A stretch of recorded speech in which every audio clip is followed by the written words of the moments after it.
This is an indie podcaster production. मैंने अपने पत्नी के अनचाहे मेहमान की ओर दृष्टि डाली। उसने समय बिताने के लिए इवनिंग न्यूज का पर्चा खरीदा था। उसके पास जाकर मैंने भी पर्चे पर नजर डाली। 5 करोड़! मेरे मुंह से चीख सी निकल पड़ी।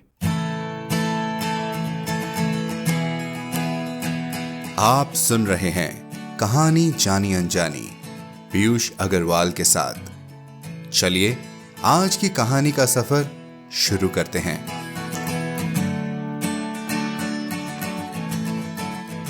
नमस्कार दोस्तों, अपने वादे को पूरी तरह निभाते हुए हम आपके लिए फिर से लाए हैं आज एक खास लेखक की कहानी जो आपने पहले कभी भी नहीं सुनी होगी। लेकिन कहानी से पहले आपको याद दिला दूं कि अगर आपको कहानी जानी अनजानी पर हम जो कहानियां चुन चुन कर ला रहे हैं पसंद आ रही है तो एप्पल पॉडकास्ट पर जाकर अपना रिव्यू जरूर डालें। स्पॉटिफाई पर भी आप हमें स्टार रेटिंग दे सकते हैं। ऐसा करने से हमारा हौसला तो बढ़ता ही है, पर साथ में हमारा ये परिवार और भी बड़ा हो जाएगा। आज हमारे परिवार में 80 से भी ज्यादा देशों में रहने वाले हिंदी कहानी प्रेमी हैं। आज के एपिसोड में हम लाए हैं हरि कृष्ण कौल जी की लिखी कश्मीरी कहानी 2.5 घंटे का हिंदी रूपांतरण। इनका जन्म 1934 में श्रीनगर में हुआ और इन्होंने कश्मीरी विश्वविद्यालय से एमफिल किया। हिंदी में इनके 3 कहानी संग्रह इस हमाम में, टोकरी भर धूप और अर्थी प्रकाशित है।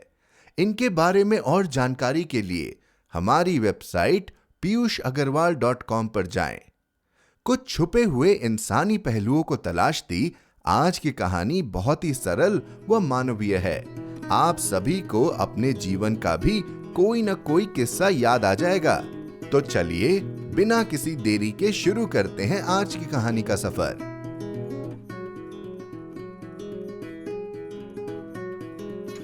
अढ़ाई घंटे, हरि कृष्ण कौल। हम स्टेशन पहुंचे तो अंधेरा हो चुका था। पहुंचते ही हमने आरक्षण चार्ट पर दृष्टि डाली, लेकिन यहां भी दुर्भाग्य के ही दर्शन हुए। वेटिंग लिस्ट में जिन भाग्यवानों के नाम मेरे दोस्त से पहले दर्ज थे उनका आरक्षण हो चुका था, लेकिन मेरे ही दोस्त को जाने किस जुर्म की सजा से लटका कर रखा गया था।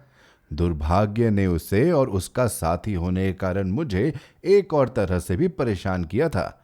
पुणे से आने वाली जिस गाड़ी में उसे जम्मू जाना था वह 2.5 घंटे लेट थी। इस दूसरी परेशानी का असर उससे ज्यादा मुझ पर पड़ा था। मैंने सोचा था कि अगर गाड़ी आदत से मजबूर होकर लेट ही आना चाहेगी तो भी 9 बजे तक आ ही जाएगी। दोस्त को विदा करके मैं आसानी से 10 बजे की आखिरी बस से अपने घर पहुंच सकता था, मगर अब वह बात नहीं रही थी। मेरी समझ में नहीं आ रहा था कि दोस्ती और लिहाज का चोला उतार कर दोस्त को उसकी किस्मत के हवाले करके स्टेशन पर छोड़ जाऊं और खुद समय पर अपने घर लौट जाऊं, या फिर मुद्दत बाद मिले दोस्त के प्रति अपना कर्तव्य निभाते हुए तब तक स्टेशन पर ही ठहरूं जब तक पुणे से आकर गाड़ी उसे लेकर जम्मू के लिए रवाना नहीं हो जाती। अपने आप को अपनी किस्मत के नहीं बल्कि अपने प्रभु के हवाले करूं। यदि उसकी इच्छा होगी तो मुझे सकुशल मेरे घर पहुंचा देगा, इच्छा न होगी तब भी मेरा सिर उसके आगे झुका रहेगा। इस मुल्क का कुछ नहीं होगा, न ट्रेन वक्त पर आएगी न प्लेन टाइम पर टेक ऑफ करेगा।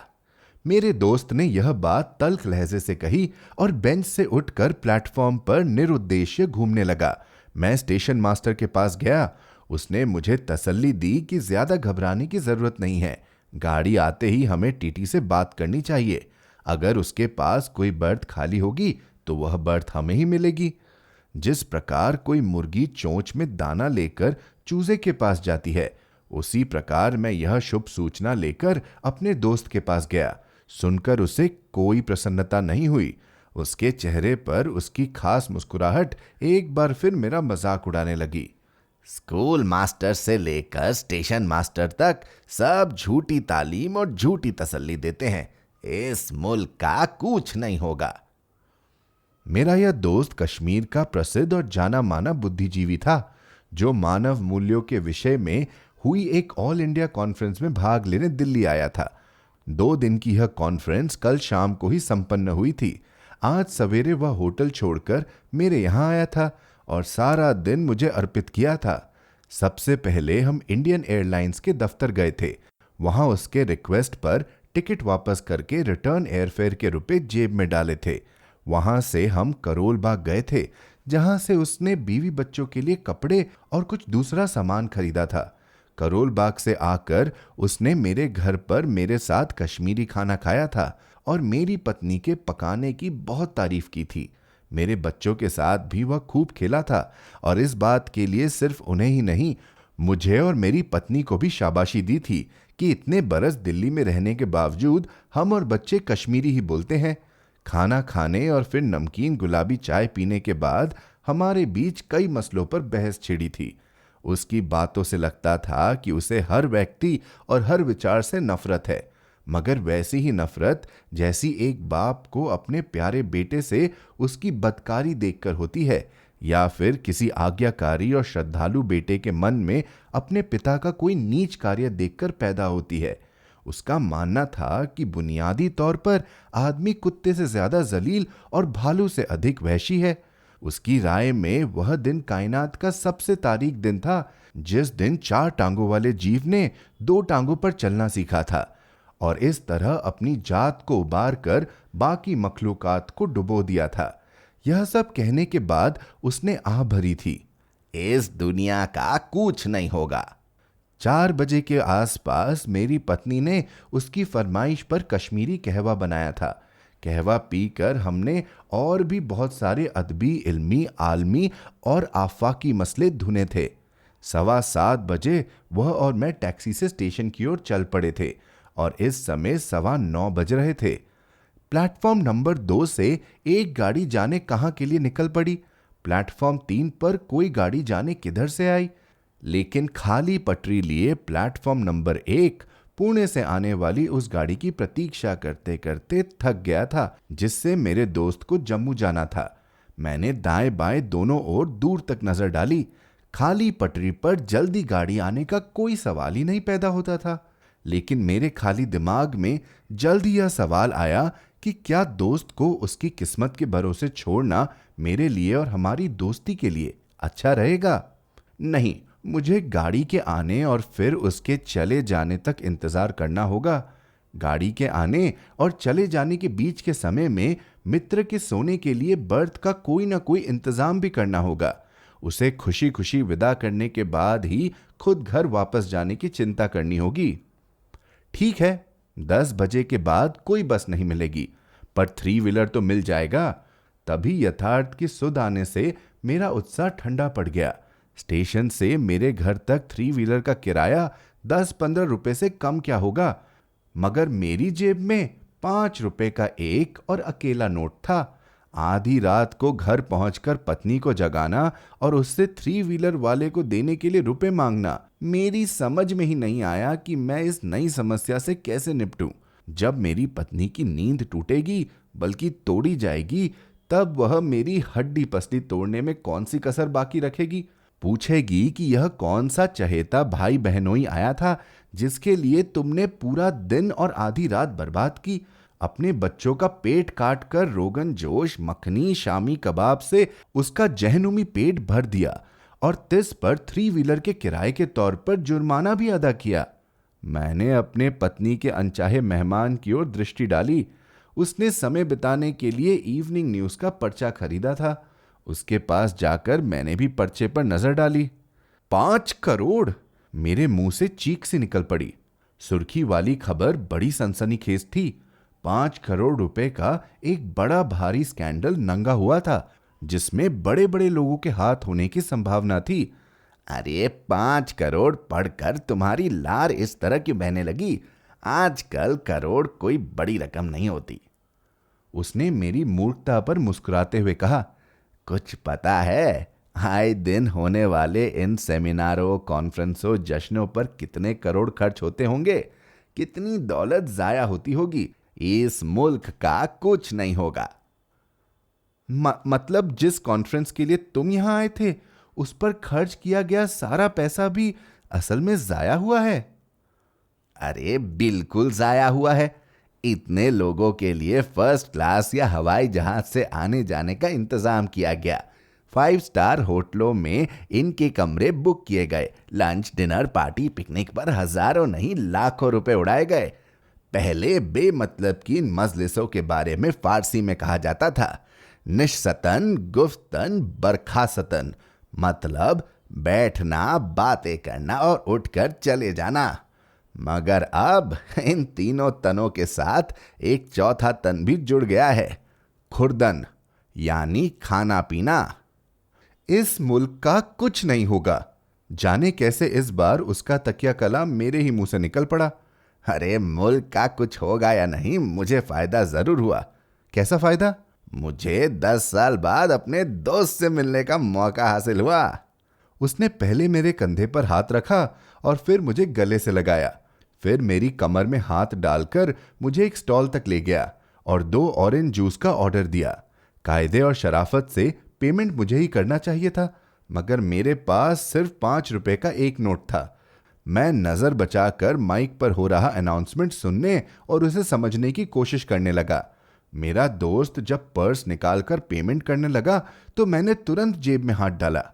उसने मेरा दाहिना हाथ पकड़कर मेरे दूसरे हाथ में जूस का ग्लास थमा दिया। ठंडा जूस पीते पीते लज्जित चेहरे से पसीने की सर्द बूंदें बहने लगी और देखते देखते 2.5 घंटे गुजर गए। पूरे 10:30 बजे दाहिनी तरफ का सिग्नल डाउन हुआ। दूर पटरी के सिरे पर लाल बत्ती की जगह हरी बत्ती जली और कुछ समय बाद ही प्लेटफॉर्म को झकझोरती प्रागैतिहासिक काल के डायनासोर से भी भयानक रूप में गुर्राती रेलगाड़ी हमारे सामने पहुंचकर रुक गई। प्लेटफॉर्म पर सूटकेस लिए मर्दों, बच्चों के हाथ थामे औरतों और सिर पर सामान लादे कूलियों की भाग दौड़ और धक्का मुक्की शुरू हुई। न उतरने वाले भीतर जाने वालों को घुसने देते और न ही घुसने वाले उतरने वालों को बाहर आने देते थे। यह पागलपन देखकर मेरा दोस्त हक्का बक्का रह गया था। उसकी अनोखी मुस्कुराहट इस समय जैसे उसके होठों से गायब हो गई थी। अचानक काला कोट पहने टीटी प्लेटफॉर्म पर खूमी की तरफ फूट पड़ा और सामने वाले काउंटर के पीछे खड़ा हो गया।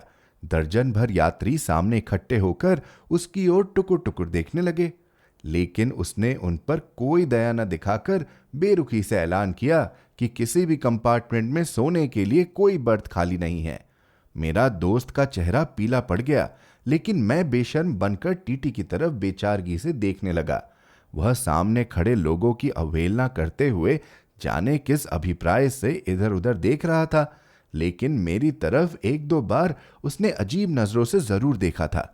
या तो उसे मुझ पर और मुझसे ज्यादा मेरे साथ चिपके मेरे दोस्त पर दया आ गई थी, या फिर उसने हमें तगड़ा आसामी समझा था। थोड़ी देर बाद जब उसके सामने खड़े व्यक्ति छटने लगे तो उसने बिना किसी हिचक झिझक के मुझसे 20 रुपए मांगे।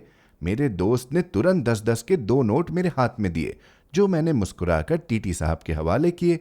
टीटी ने भावहीन चेहरे से नोट जेब में रखे। मेरे दोस्त का पीला पड़ा चेहरा फिर से कश्मीरी सेब की सी लालिमा सा चमकने लगा। उसने मुस्कुराते हुए मुझसे कश्मीरी भाषा में कहा, अब शैतान का पेट भर गया, मुझे बर्थ मिल गई और मेरा काम बन गया। अलबत्ता इस मुल्क का कुछ नहीं बनेगा। टीटी ने पहले जैसे भावहीन चेहरे से मुझसे टिकट मांगा। मेरे दोस्त ने अपना टिकट मेरे हाथ में रखा, जिसे मैंने टीटी के हवाले किया। उसने कंपार्टमेंट और बर्थ का नंबर लिखकर टिकट लौटाया। मेरे दोस्त ने अपना टिकट मेरे हाथ से छीन लिया और अपना कंपार्टमेंट खोजने दौड़ा।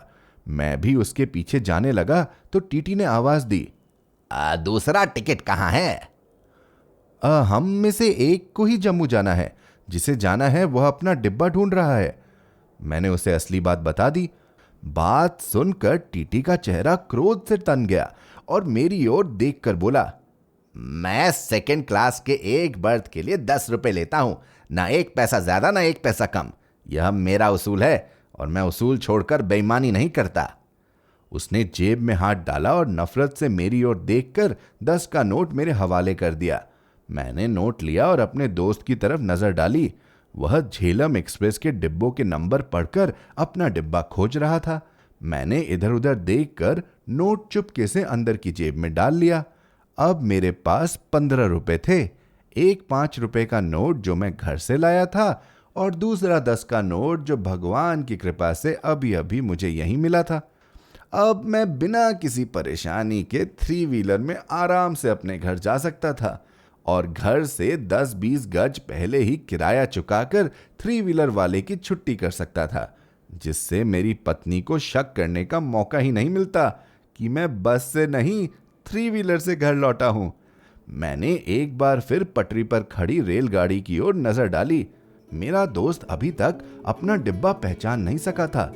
दोस्ती और शराफत का तकाजा पूरा करने की नीयत से उसकी मदद करने के लिए मैं दौड़कर उसके पास पहुंच गया।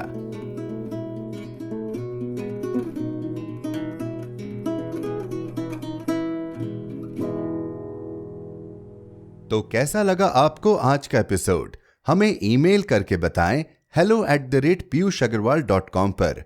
आप जहां कहीं भी हमें सुन रहे हैं, सब्सक्राइब बटन पर क्लिक जरूर करें ताकि आप हमारी कोई भी कहानी मिस न कर जाएं। साथ ही एप्पल पॉडकास्ट और स्पॉटिफाई पर हमें रिव्यू और रेटिंग देना न भूलें। मिलते हैं अगले शुक्रवार एक और कहानी के साथ। कहानी जानी अनजानी पॉडकास्ट में अपना योगदान देने के लिए जाएं piyushagarwal.com पर और सपोर्ट द शो लिंक पर क्लिक करें। ये पॉडकास्ट आपके ही योगदान का नतीजा है। आज के एपिसोड की प्रोड्यूसर हैं देवांशी बत्रा। आप सुन रहे थे कहानी जानी अनजानी पीयूष अग्रवाल के साथ, जो कि इंडी पॉडकास्टर की एक पेशकश है। तो हम आपसे मिलते रहेंगे हर शुक्रवार। तब तक के लिए अपना ध्यान रखिए, स्वस्थ रहिए और मुस्कुराते रहिए।